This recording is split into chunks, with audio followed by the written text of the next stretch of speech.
Hello and welcome to the Flix Forum podcast, where each episode we go back and we look at a Netflix film in the order of release. Today we have Netflix 112th film. It's the 2018 drama Private Life, directed by Tamara Jenkins. It stars Paul Giamatti, Kathryn Hahn, Kayli Carter, Shannon, John Carroll Lynch, Desmin Borges, and Denis O'Hare. I am Jesse and I'm here with MJ. How are you? Yes, you are. I'm good, mate. How are you? Good. I didn't butcher any names this week. Thought you were pretty good. I would say Kathryn Hahn, though, not Kathryn Hahn. I work with a colleague and I think it's just so, yeah, I say it that way because I know that person doesn't like it being said the other way. So that's probably a personal, issue. So, yeah, you're probably right. I could be wrong anyway. But yeah, I would just that's a good call out though. Well specified. That's the only reason, because usually I used to be like that, but now I've embedded in my brain that I've got to say it that way. You don't want to piss her off. No, not at all. So yeah, good to see her. Obviously still not together, but we can see each other through the computer screen because we are still hopefully not too long to go. Melbourne's doing a good job. We obviously probably got the harshest lockdown rules in the world at the moment, but the results are speaking for themselves, and hopefully in the next few weeks we'll be out and about again. Fingers crossed. Yes, that would be very nice. But I guess we're here to discuss this film called Private Life today, and we start our show with our fast flicks, where we give a quick summary of what we think. What the plot's about, I guess. So, MJ, what's your fast flicks for this one? Yeah, so it's about a New York City couple who battle fate. They battle each other as they leave no stone unturned to try and fall pregnant. Yeah, it's a good way of putting it together. I've just said it's about a couple that face the difficulties of trying to conceive. Yep, that's it. Yeah, I'm sure we've got lots to talk about this one. So let's move into our next part, where we discuss how this was put together, or how it came to be, this film. So what have you been able to work out? Yeah, well, we've obviously just touched on what the premise of the film is about. In fact, you know what? Let's do a spoiler alert right now. Not that we're going to go too many spoilers during the overview, but yep.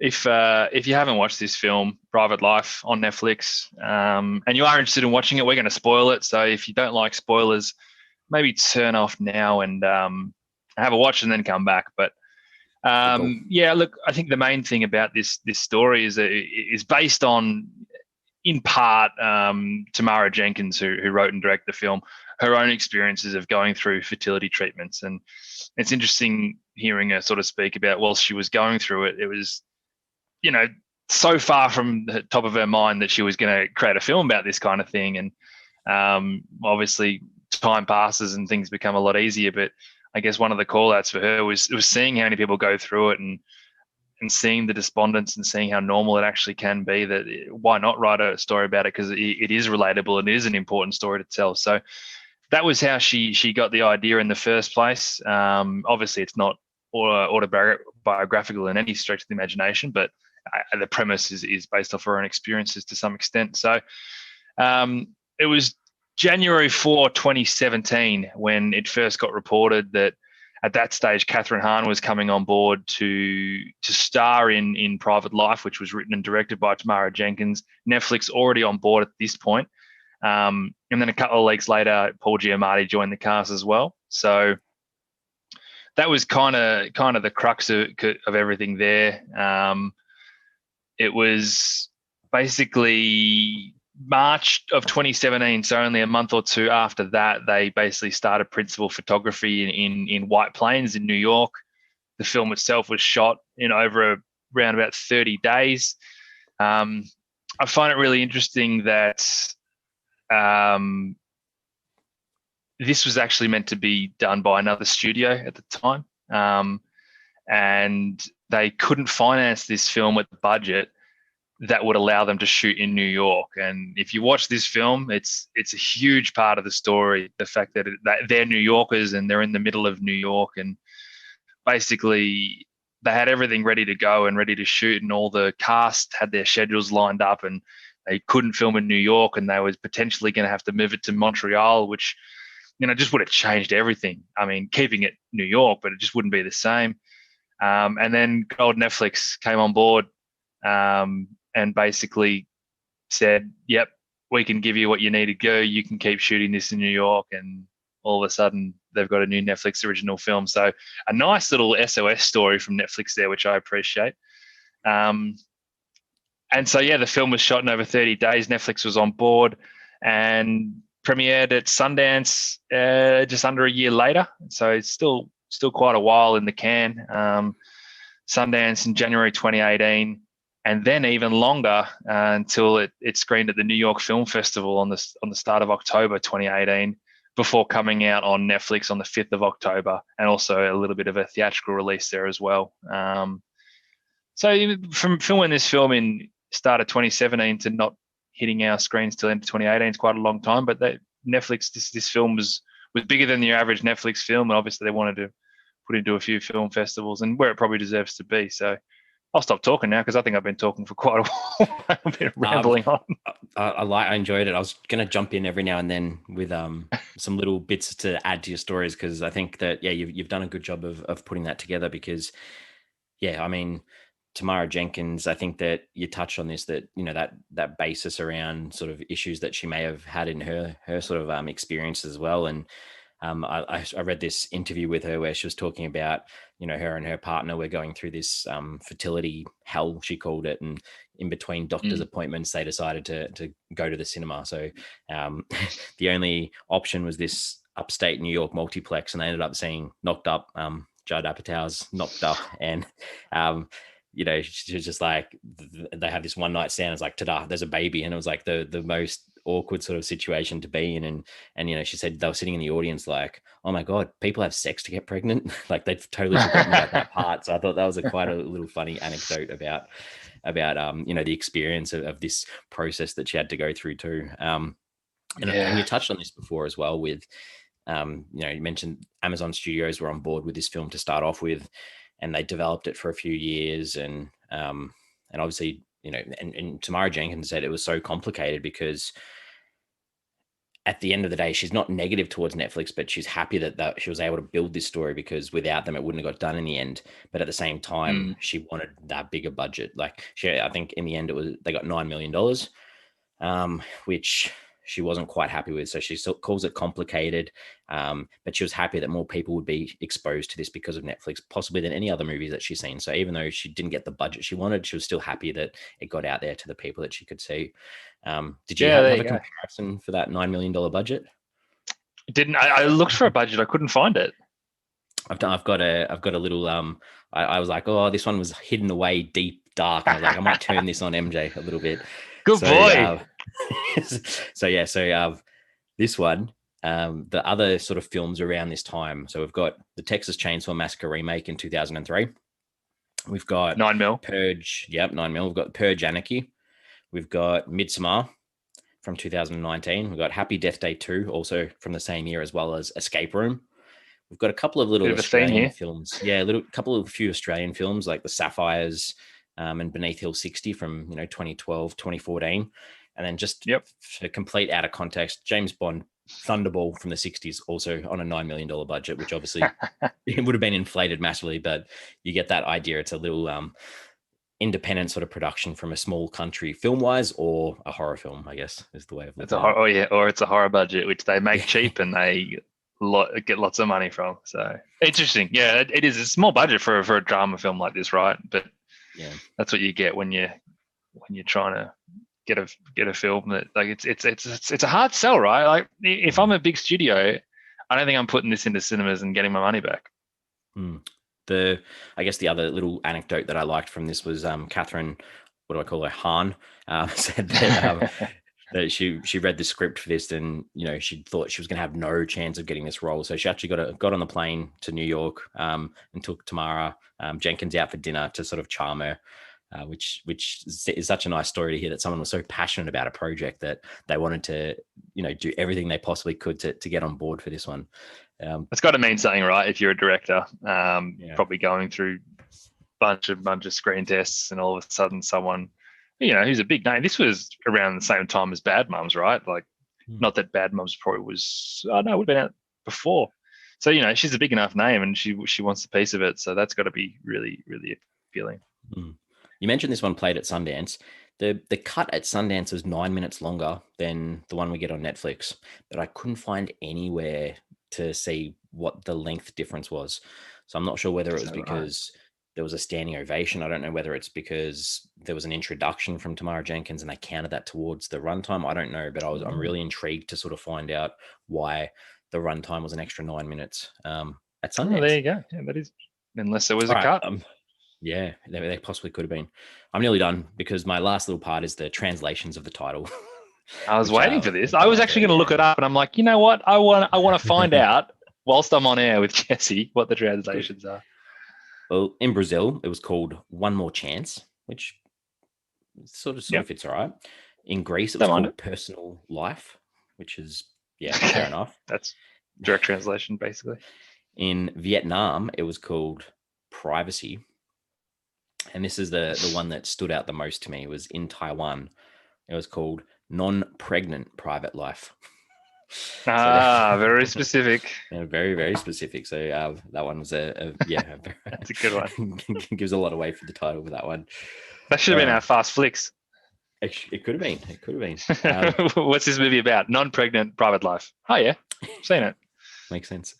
But did you see this one was nominated for some awards? Yes, it was quite a few. Yeah. So I didn't write too much down because I was just like, I got one win off 15 nominations. So that was that's quite a few noms, I guess. Yeah, nothing from Sundance or New York Film Festival. I did notice, but I actually think the one win. I can't remember what festival it was from, and I probably should check it. But it was Central Ohio Film Critics Association Awards. There you go, and that was for Kayli Carter, wasn't it? And it was for Best Overlooked Film.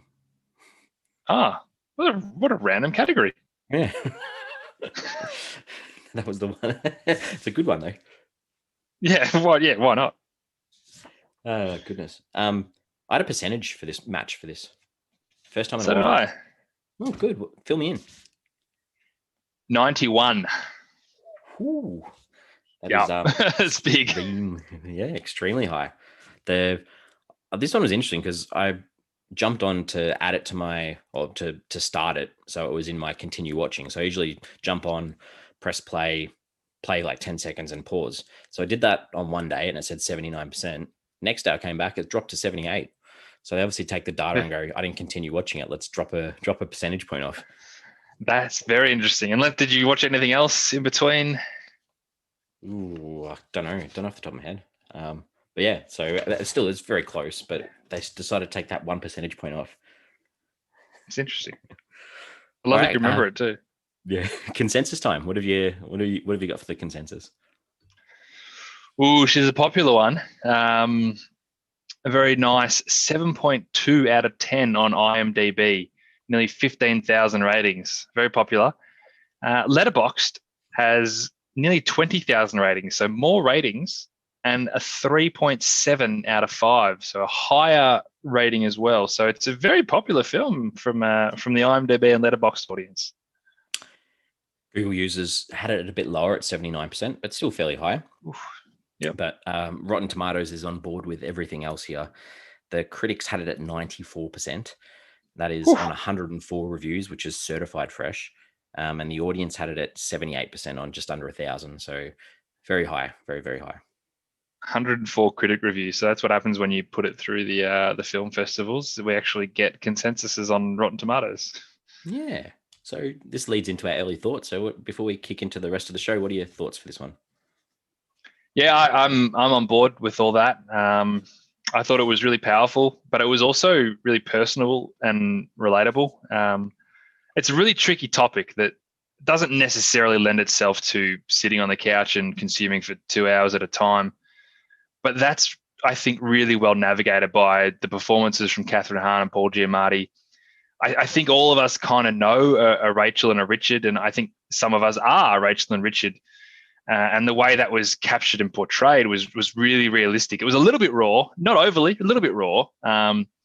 But also I felt really comfortable just being in the hands of those two people. And similar to the movie that we did a while back, To the Bone, in a sense, it's a story that will hit home pretty heavily for some, whilst others will just be able to appreciate it from the periphery.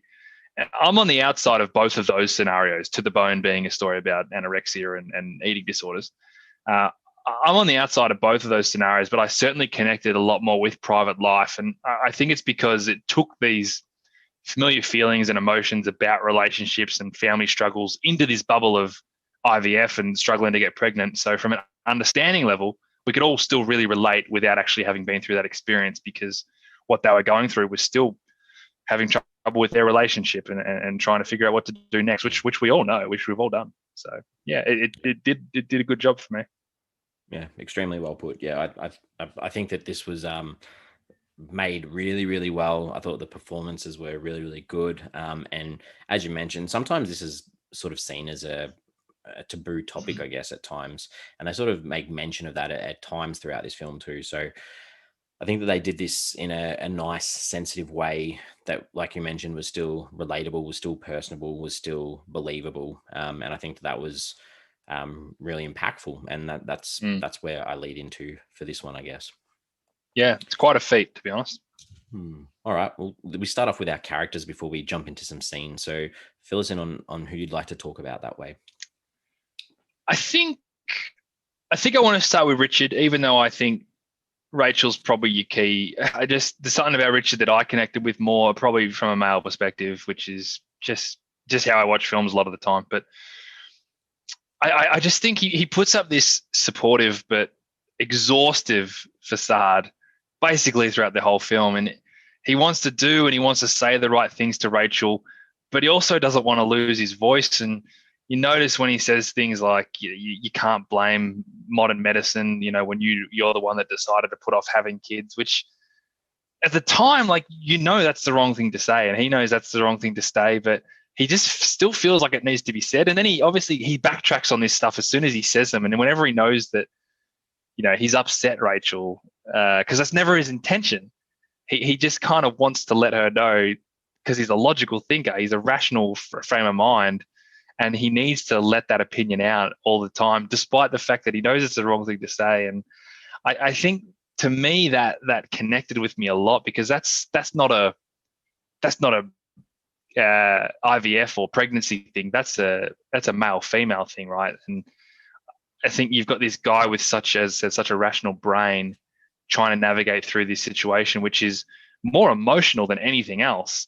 And that's how he can handle it. He needs to have his say, even though he doesn't want to do or say the wrong thing. And putting up this facade, which is not a huge facade, he still gives away most of who he is, but it's an exhausting facade for him, and it becomes almost too much. And I think it all kind of culminates at the end when that process is over, and he's kind of like, I'm kind of glad, because this is just. And it goes to your point about Tamara Jenkins before. Is this what it's like to have a baby? Is this what we got to do to have a baby? You lose sight of it all. And I love the way that Paul Giamatti navigated that character, but that character just existed in a way that felt completely normal because of the circumstances. It worked so well. Yeah, I haven't got too much to add. I think that that you've put it really well, that the support that he showed and the care that he showed throughout was just commendable. And there were those times that he slipped, like you mentioned, but I really appreciated that you did get to see him snap at the end, and you did get to see that this is taking a toll on him as well. That he's not carrying or trying to carry this child, but the impact of these constant battles that they're having, not just with medical professionals, but within their own relationship. I think that it was just nice to see at the end that it added so much more to his character than rather just seeing him go the whole way through just being this the same sort of defensive sort of shield. So I liked that, and this leads into Rachel a little bit, I guess, as well. But I liked that they set them both up. Like, he's got that blocked testicle, and that they make this deal about her not being as fertile as she used to be as well. So I think they did a really good job of not putting the blame on either of these characters, and I think that it sort of simmered nicely that both of them they just wanted this one thing together, and they were both trying to do what they could do and what they thought was the right thing to do, and there was no need to blame either, or no need to have one of them come off worse than the other one. And I really appreciated that. I think I think that's a good point. And that's an important part of telling this story, because this story it's not about a specific relationship where this might have gone wrong or someone was at fault and someone supported another person. The story itself is about this well-intentioned couple that's trying to have a child, and it doesn't matter who or why they can't.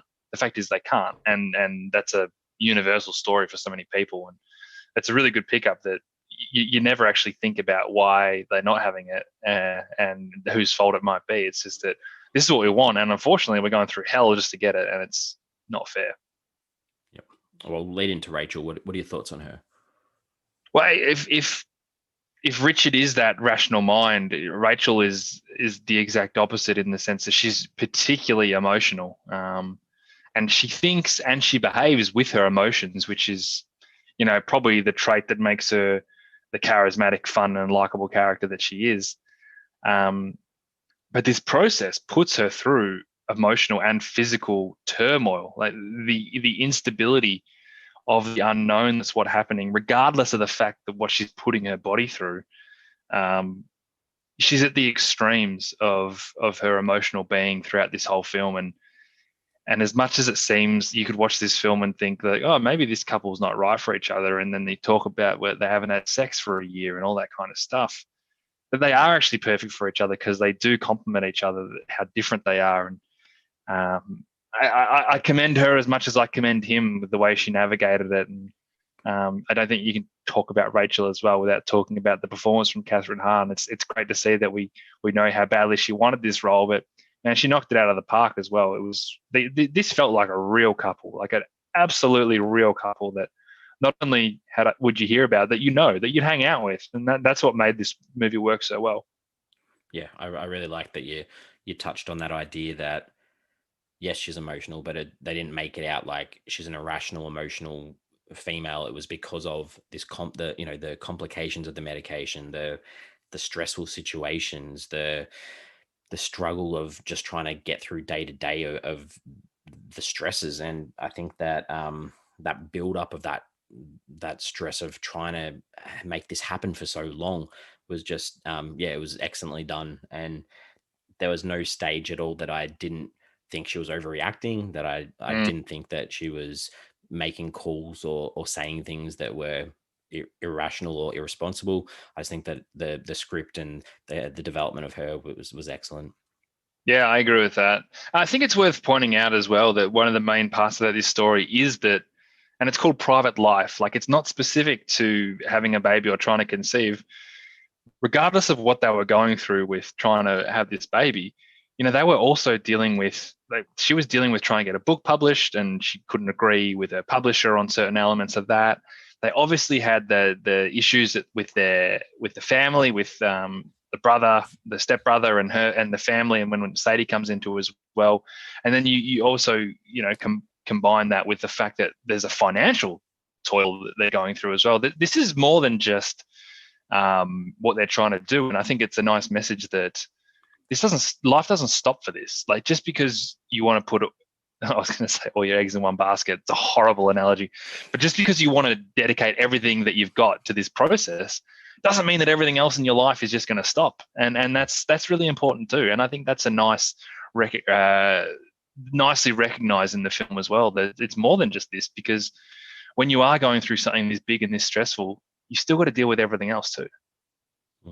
Well, I think that probably leads into Sadie a little bit too, where you've got this idea of this step niece that is a part of the family, and she sort of I guess she looks up to Richard and Rachel as these almost parent-like figures, and she's almost a reflection of them when they were younger.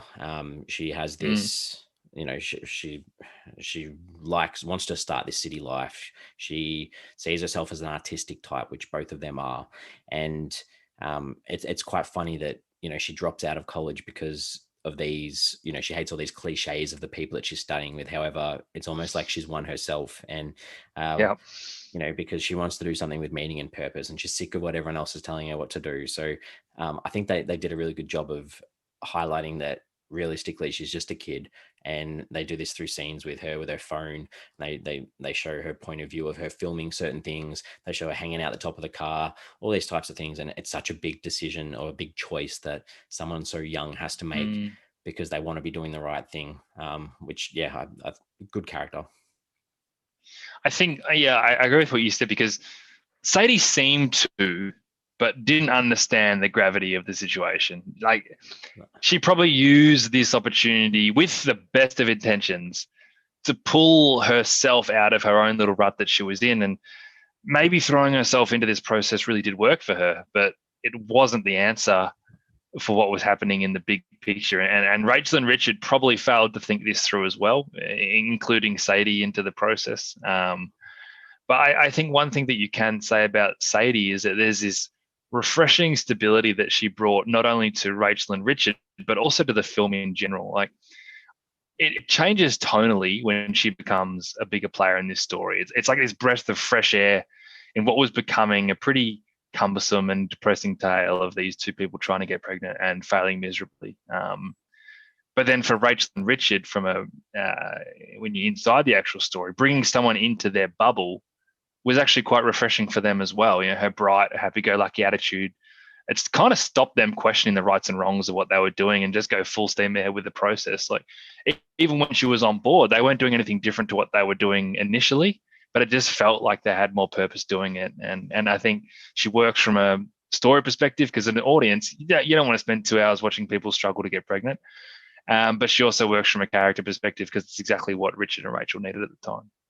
Yeah, 100% agree, because she provided that positivity and that light at the end of the tunnel that they could possibly see, which picked them up as characters as well. Yeah. Any other characters that you want to mention? Not specifically. No, look, I mean, I do want to mention Sadie's mum, which Cynthia. is Cynthia. And just more to say that I like the fact that it was a four-dimensional character. It wasn't just, this is potentially the villain of the film. She's obviously got some of those traits that she's the one that's against what's going on, but you know, she's still struggling to come to terms with the fact that maybe she can't connect with her daughter, and whether she's the perfect mum is, you know, remains to be seen. But I like that it wasn't just, I don't like what you're doing, so I'm going to condemn you. You know, she's still struggling to deal with being a mum and letting her daughter go and thinking that her daughter's going to be safe in the world. And I think there's another type of character in there that people can relate to that might not have been connecting with other characters. And I think I just appreciate that there was more to her. Yeah, I agree. Like that whole idea of that empty nest, not just with Sadie, but with the other daughter, Charlotte, I think her name was, you know, getting that offer to college. And she was obviously going through her own hormone issues that, you know, that pulling the hairs out of her chin. And I think everything you've said, I've agreed with. And I really enjoyed that they gave her that opportunity to come around and support Sadie, even if she wasn't happy with that choice. So yeah, I think you're right that they gave her enough to grasp onto her. And being supportive, not just for the sake of being supportive and not doing a full 180 on what you think, being supportive because at the end of the day, you're a mum and you need to be there. She still didn't really agree with the idea, and that's great because it's normal, right? You don't just change your mind, but you don't stop being that supportive paternal figure. Yeah, good. All right. Tamara Jenkins, did you have anything about her that you found interesting or want to bring up? Look, in terms of her sort of filmography, it's around the 3 main feature films that she's done, including this one. But I think the more interesting part of her is what we spoke about in the in the opening about her experiences with the subject. Because I mean, I think The Savages is the other one that people would probably know of hers, with Philip Seymour Hoffman and Laura Linney. I've heard of it, haven't seen it, but it's just, you know, it's good to see that such a long time in between. That was 2007, I think, and I think she said she went and had kids and those types of things. So good to see her back working and still having that opportunity. So yeah, good call. All right, what are some scenes that in this one that you enjoyed? Yeah, cool. So I really like the scene how Rachel basically defined her resistance to wanting to get an egg donor. This is the scene where they had that argument in the street. You know, I think the dialogue in that scene is excellent, and the way that she's able to justify her feelings, that idea that if they went down that route that she would feel left out, which comes to the fore later on as well with the way Sadie talks about our baby. But I enjoyed the publicness of that argument. I also like the rational way that Richard was able to walk through the option as to why it's a super feasible option.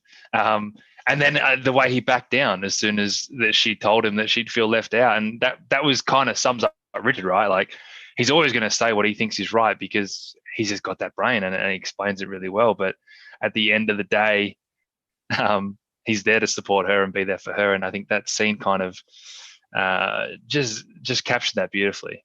Yeah, I think that's probably the standout scene for me.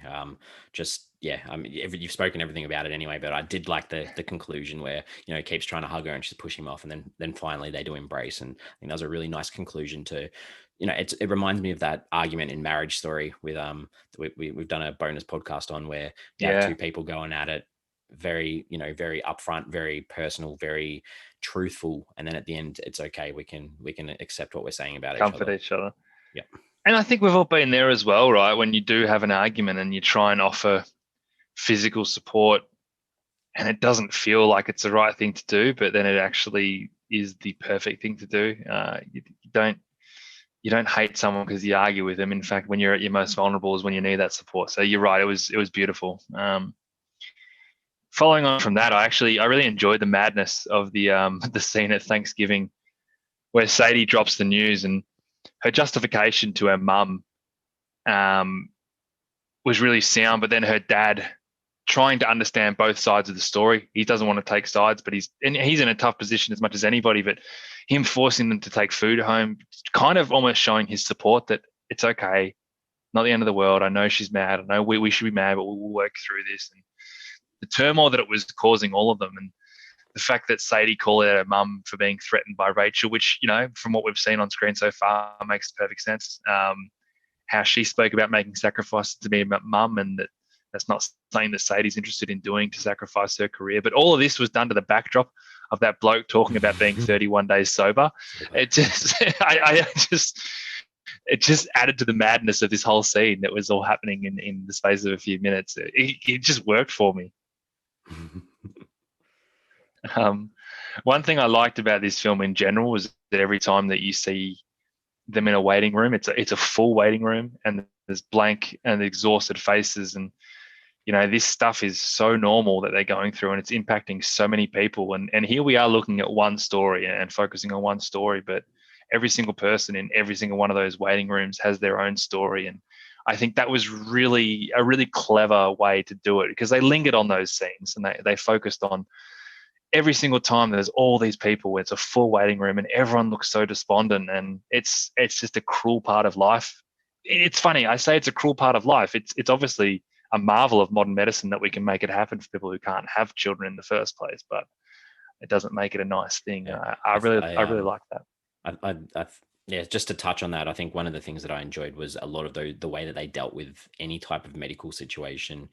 They did it in a way that they build this feeling up through whether it was repetition or building this fear or this concern with, you know, the locations. And, you know, there's scenes where, you know, one of the medical people starts playing music during the procedure, just this that you know, that song's been played for so many people that have probably gone through that procedure. The same with the anesthetist who, you know, says, my 8-year-old, my daughter came to work, you know, she hears that story again. Like, it's so impersonable at times, because it's just this room of blank faces. And you know, just even I appreciated that routine from when they did the IVF the first time. They did exactly the same thing the second time with the picture and putting on the fridge, and I just thought they dealt with all those medical situations really well. None of them were cringeworthy. None of them were horrible. It was just a nice way of doing it.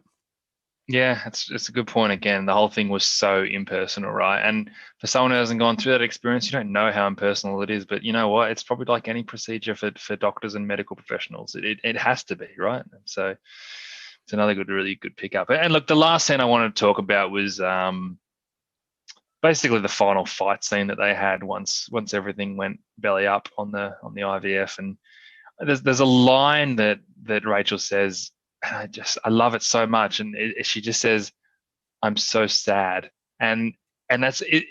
Is there a more heartbreaking line than someone admitting to you that they're sad? It's so simple, but it's as deep as you could possibly get to try and tell someone how you're feeling. And I'm so sad. And then that leads into Richard admitting that he's relieved that it didn't work. And of course, they have that fight about how often they have sex. And this is what the process has done for them. Like it's entirely broken them.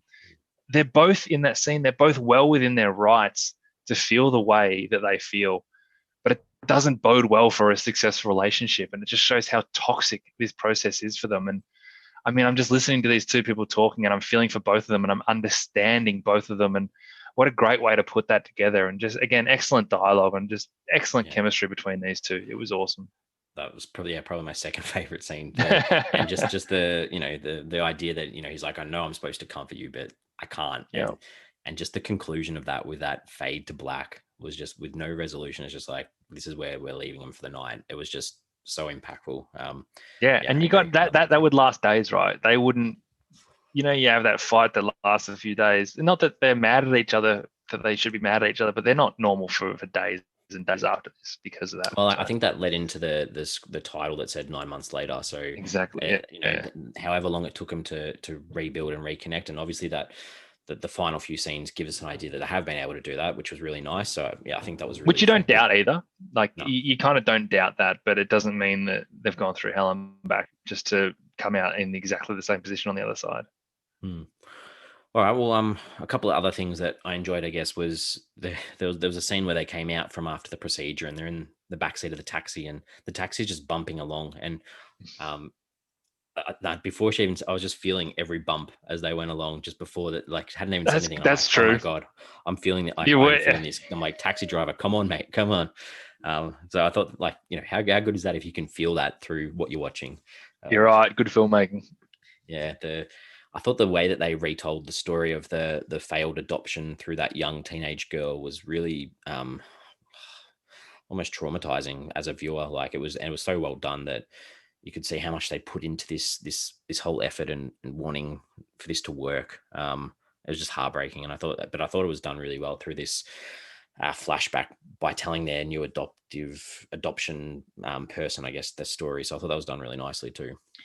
Particularly when that process comes back. So it wasn't just the opportunity to use 10 minutes to show a backstory of how much they've worked through that, this is their reality at the end as well. And it's a nice little throw from back and forth. I thought all the scenes where they find out the news of the failures and the disappointments, they were just all well done. Like the sound cutting out, the shower stopping, the fades to black. It was just done nicely that you knew exactly what was happening. Didn't need to be told exactly what was. It made me understand, and I just appreciate that from a filmmaking point of view, not blatantly having someone walk in and go, it didn't work or something like that. It was just so tastefully done. Paul Giamatti letting the air out of the mattress. Just yeah. Brilliant. When they were sitting there going through that online list of possible donors, this was just a funny one for me. They find this one, they're like, oh, she's cute, and she's got a BA in journalism and cinema studies, and then oh, no wonder that she's selling her eggs, she can't get a job. I had a good laugh. I thought that was funny. Funny. I have a Bachelor of Media Studies majoring in cinema studies. Yeah. Oh. Well, I hope you laughed. I thought it was funny. I can vouch for the fact that you got to look elsewhere if you want to find work. Oh goodness. I thought that the scene trying to ask Sadie to be that donor at the kitchen table, just the ability to create that idea of the nervousness that they had of asking her that question, and you're just sitting there going, oh, how are they going to do this? And then that question where they go, what did they say? Oh, we wanted to talk to you about your eggs. And she's like, oh yeah, scrambled's fine. I just thought that was a really nice way to slice that tension and just be like, oh, okay, we can move on for another couple of moments before we have to deal with that again. Yeah. You mentioned this before as well, that scene with Sadie and Rachel lying in bed, and Sadie making that comment about, will our baby grow up to be a writer? And she's like, oh, you and Sam's baby. And she's like, no, our baby. And it's just this lingering thought of the complexities of this whole situation of having a relative involved in this process and whether it's going to happen as well. And then finally, that was awkward. That was it. Yeah, it was. The final one I've got is that final scene where they're sitting there at the diner for this new adoptive person to possibly pop up, and I just really appreciated Richard getting up from one side of the table, sitting on the other side of the table, and then holding Rachel's hand and leaves that open question whether because his changed, they're better in their relationship, is this going to work? And then obviously the credits start rolling. So I could have sat through the whole credits the whole time with that camera just stuck on those two waiting if we needed to. They could have let that run the whole time. Yeah, you bang on. That was perfect, because at the end of the day, this is a movie about a relationship more than anything else, and to see that stability in their relationship through everything. But also, I liked the idea of him moving sides to almost be more open to the idea that someone else is coming. That whole power of the mind and law of attraction kind of thing. I think that sat well with me too. That last time he sat there, and even just sitting there, it'd be awkward if someone else came in and sat with him. But the way that he moved then worked as well. You're right. It was a perfect end. And when those credits started rolling, I'm like, this is all I need. And I didn't care that no one came in, because what we're talking about a couple of minutes, like, who's ever on time? But it would have been nice almost to hear like a ring on the door that could have been anything. But either way, it was perfect. Yep, good. All right. What are some things that didn't stand out in this one for you? There's honestly not much, man. Like I was clutching at straws for this, but I didn't necessarily know if we needed the idea of Sadie taking too many meds to try and help the chances of her being able to produce more eggs. Like it felt like that didn't add too much to the story, except kind of to get her out of the house that she was living in, and sort of move her out of the story a little bit. And that sort of combined with the scene where Sam sees her injecting herself, it just kind of never led anywhere. So I don't know if we really needed that. I did like at the end when you see them take Sadie to the place, the castle sort of thing where she's riding. It was almost like Richard and Rachel recognizing that we probably did the wrong thing by trying to bring Sadie into this. Let's recognize that we still are there for her as a supportive aunt and uncle, and move on from it. But that whole part of the story didn't necessarily work for me. I didn't hate it, because in the back of my mind I was having these thoughts like, is Sam going to then go to Rachel and Richard and say, I think she's using drugs, or because he was obviously working with them as well. I just had these different thoughts in my mind. Like obviously I thought that too. Yeah. So I mean that's a little bit of a nice little miscue, I guess. But yeah, and I did appreciate too. Yeah, I just don't know if it needed it. Yeah, I liked the when they do take her to that art school at the end, that they make a deal that they didn't have to pull any favors to get her in that spot too. That was nice. That was really good. That was good. Yeah, you're right. Yeah. Is that it? That's it. Yeah, that's the only scene I've got. Yeah, I didn't have anything. So I guess we'll continue moving on to some themes and some ideas in this. Yeah, look, it's all about that incredible process, right? I've got an enormous respect for anyone who's going through this with nothing but the best intentions in mind. And I kind of like the fact that the movie could very easily go down the whole life is unfair route, but it doesn't. It kind of anticipates that the audience is already accepting or beyond the fact that we know life is unfair, and this is just another one of those reasons why. But here's what the impact of what this can actually do. And I think that was really well. It was well received by me to go down that route, and I appreciate it. But it probably also talks a lot about support and the systems that are in place for support. And this is why this movie becomes more universal than just people going through this specific issue. The idea of having support and systems in place for support is relevant for anything that you're going through, and it probably stems down as well to the fact that your relationship and is the most important thing, and why it's important to continue to focus on your relationship whilst you've got all this external noise going on. Again, something that doesn't have to be specific to going through the difficulties of conception, but whenever things are difficult, make sure you base yourself on a really stable and strong relationship, because that's the last thing that you want to be bringing, toxic behavior into. Yeah, and that idea of relationship too, about what is a normal relationship, what is a normal process, what is a normal way of conceiving, is there a normal way, like does it matter, as long as your relationship works and you're happy, then that's okay. And I get this whole idea of waiting too, like they make this idea about having a career before, or a life before you have kids, and they don't make any commentary on whether you can't have both or anything like that. But obviously it's making it tricky for the situation that they're in, because this city life that as young artists that they wanted to live in the city in New York. Maybe it's no longer what it was, and they make mention about the theater is gone. There's a new Citibank Tower. The streets have changed. The people have changed, and there's this big emphasis on this traveling to the suburbs to go visit the family. You always see these long shots of them in the car traveling, passing through nature, those types of things. And New York, you see these these trees that have got no leaves, and this idea of this. And I'm not like these barren trees, which leads into is this what they have to do to be successful in their relationship and in their quest? Is move to the suburbs, move away from this city life. And they've got this desire that they don't want to give up to, this idea of not giving up. This, you want something so badly, you can continue even if you do go through trauma of this infertility or these really tough situations. If you stick it out, you continue, you show resilience, you show resistance, that anything can be possible. And you focus on what's important throughout all of it as well. I mean, you might not work, but as long as you keep stable and you keep strong with your relationship, then nothing ventured, nothing gained, I guess. Yeah. Good. All right. Well, what did you take away from this one? Look, it's quite an exhausting film, and it's quite a claustrophobic film. And the way that you put in this position, you're obviously in these small medical rooms all the time, getting bombarded with information that means absolutely nothing to me as an audience member, which is supposed to.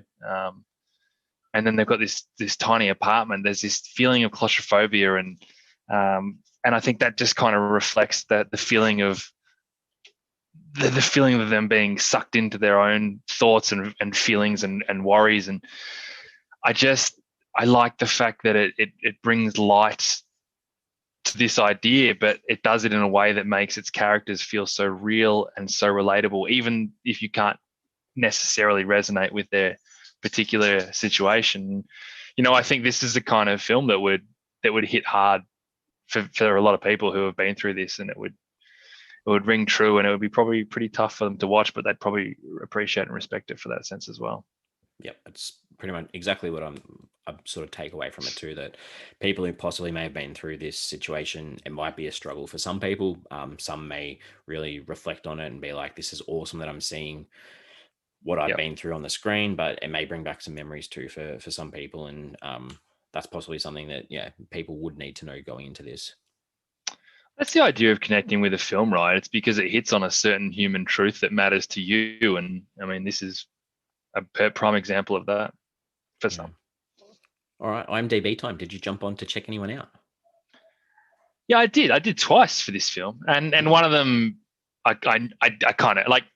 So Dr. Dordick is played by Denis O'Hare, and I've seen him in a few things. He's always going to be Russell Edgington from True Blood, one of the real evil vampires from one of the later seasons. And every time I see him in things, I'm like, I'm pretty sure that's the guy from True Blood, and it certainly was. The other one was Cynthia Grimes, who's played by Molly Shannon that we spoke about, and she's just got that familiar face, and she's obviously from the sort of Saturday Night Live fame, but it's Wet Hot American Summer that sticks in my mind from her. That's what I remember her from most. Good. I looked up John Carroll Lynch, who was Charlie. Charlie, yes, which is Russell's brother. Stepbrother, yeah. Stepbrother, yeah. So he's just in so much stuff. Like if you go on his IMDb page, it's such a good page. And I was just trying to work out what I'd seen him in recently, because I've seen him in so much stuff. American Horror Stories, in Fargo. He's in The Founder, the McDonald's movie. But he is. He's one of the brothers with Nick Offerman. He is. But the one thing, and I think this is possibly on your watch list, is he plays Arthur Lee Allen in the Zodiac film. So okay. So big role in Zodiac, which is a great film with Jake Gyllenhaal. He is always going to remind me of he's in the Drew Carey Show. I actually think he might even play Drew Carey's brother or something in it, but every time I've seen him, ever since that, I barely watched a Drew Carey show, but I watched a bit as a kid. He has always been the guy from the Drew Carey Show for me. Good. All right. Any questions that you want to ask? Just a quirky one for you. There was a scene where Paul Giamatti is putting on his shoes, and he puts on one and he ties it up before he puts on the other one. Now, for me, I put on both my shoes and then I tie up the shoelaces. and it just looked weird watching him do it. But what do you normally do? Yeah, I had to visually think what I do. I put both my shoes on and then tie them up. Then you tie them up. Yeah. Okay. It just looked super weird. And I wasn't sure if it was like a Paul Giamatti putting his shoes on thing and that's what he does, or they wanted to sort of kill time a little bit. So he just sat there doing up one before he put the other one on. I don't know, but it looked weird. Good pickup. Yeah, didn't notice. I had this in here, but we've already discussed this anyway. It was just the ending. And I think we're both pretty happy with the way that the film ended. Yep. So I guess the further to that, could Rachel and Russell as a couple have been just as rewarded by I keep calling him Russell. I didn't even notice. Rachel and Richard, could they have been just as rewarded as a couple by just taking Sadie in and just looking after her?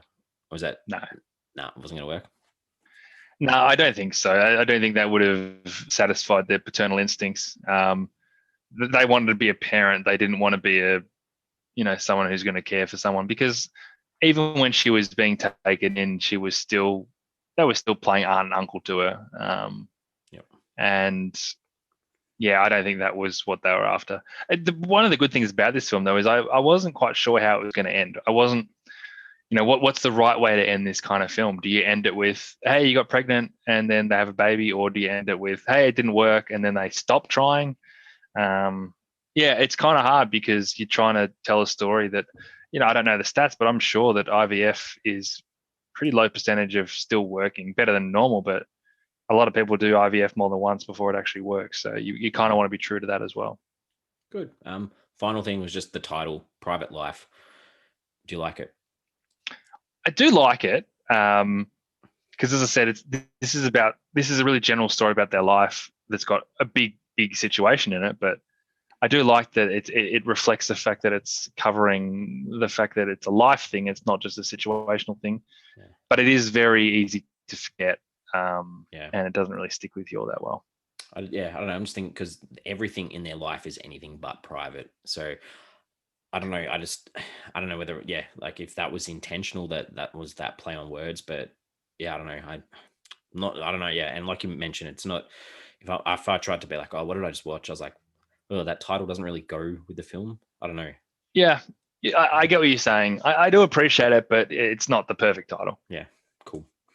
All right. Well, I think we're almost ready to wrap this one up, where we each give the film a rating out of 5 and then give it a Flix Forum average. So what have you got for this one, MJ? Yeah, look, it was an important film. It was powerful. It was somewhat raw, but it wasn't stripped back enough that you still can't enjoy it from a real just narrative level. And all the while, it was aided by great characters, great performances that are just as good as everything else that was happening. It's a really solid 3.5 stars for me. Nice. Well, yeah, I just thought this was really well put together film, really hard to fault. Some extremely memorable scenes that showed some raw emotion that came down to some of the performances, I guess, for me. And it's really nice to see this story be told. I'm giving it a 4 out of 5. I was close to giving it a 4. So that gives us an average of a 3.75, which is very, very nice. Up there in the higher sort of category. We are on socials. We have Twitter, we have Facebook, we have Instagram. Pop a question up every week. This week, the question I've got is, how can you be supportive of denial? And this isn't necessarily about Rachel and Richard. This is more in relation to Cynthia and almost her denial about her relationship with her daughters, with her family, with her husband. So I was just putting this, how could someone support her? Because out of all the characters in the film, I feel like she was probably the most isolated without a massive support for her. So how can you support someone that's in such denial of their surroundings? And to that point, it's probably the one thing that we didn't discuss as much was the fact that there was this story there, whether they went into it as much as they could have, of her and her husband and the role that he played with her. And as commendable as any other character in this film, I thought he was, and stuck to his guns where he could, but still supported her where he could, and was also juggling a family and a brother who's going through a lot of stuff. And it's I don't think they explore that question as much as you probably want to explore it with this conversation, but it's still an important part of the film, and I like that you've picked up on that. Yeah, good. All right, well, we're back again next week. Now this week, well, then one for next week, I've had on my watch list since it came out, and I've Oh, always been daunted by its runtime.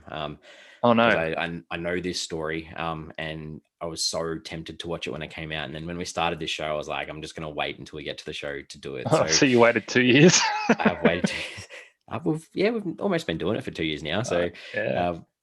it's a 2018 Norwegian one. It's a crime drama, and it's called 22 July. It's directed by Paul Okay. Greengrass. It stars Anders Danielsen Leigh and John Oygarden. So Norwegian cast. It is based on a true story about an island. I won't say much more about that, but I know What's the the runtime factual story is out of interest? about 2.5, possibly. Okay, cool. When you said you were worried about the runtime, I was like, oh, crap, what have I got myself into here? Yeah. 2.5 fine. So yeah, but anyway, so I'm looking forward to it because I know the true story. So I'm looking forward to seeing the representation on the screen. I'm fascinated already. Good. Well, thank you very much for catching up. Thoroughly enjoyed this. Thank you, Matt. Yep, another good one to talk about, and it was a lot of fun. We've been on a bit of a run lately with some okay ones. It's been weird. I was thinking that too. Yeah, we've had some higher ratings recently, so that's good. Netflix has got their shit together. All right. Well, I will see you next week. See you then, mate.